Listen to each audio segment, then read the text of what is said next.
उम्मीद है आप सब लोग खैरियत से होंगे।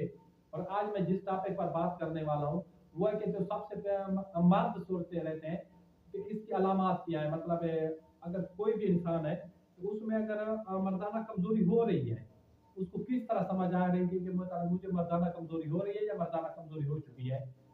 तो मतलब इसको हम किस तरह मतलब साइड पे ले जाए, मुझे किस तरह पता चलेगा कि मर्दाना कमजोरी हो रही है। तो मैं आज आपको बताऊंगा कि इसकी अलामात क्या होती हैं, जिससे आपको वक्त से पहले समझ आ सके कि मतलब इसकी अलामात क्या है। सबसे पहले नंबर वन पे जो अलामात आती है वो कि पीनेस में या नफ्स में ढीलापन आ जाता है। क्या आ जाता है? ढीलापन आ जाता है। नंबर दो पे टाइमिंग खत्म हो जाती है, टाइमिंग कम हो जाती है। और इसके अलावा जल्दी डिस्चार्ज हो जाते हैं, या अपनी वो मतलब वाइफ के पास, जोजा के पास काफी देर तक रहती हैं लेकिन उनमें ख्वाहिश पैदा नहीं होती मतलब अज़दवाजी ताल्लुकात बनाने की। वो भी ये इसी चीज की अलामत है कि वो मर्द मतलब मर्दाना कमजोरी का शिकार हो रहा है।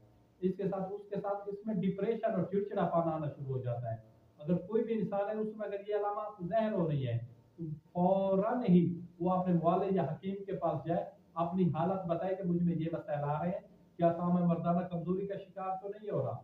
अगर कोई भी इंसान मर्दाना कमजोरी में आ चुका है, उसमें ये सब अलामात हैं, वो इसका इलाज जरूर कराए, क्योंकि इससे मतलब बसे बसाए घर जो होते उजड़ जाते हैं। तो अपने भाई को दीजिए इजाजत। खुदा हाफिज, जज़ाकल्लाह।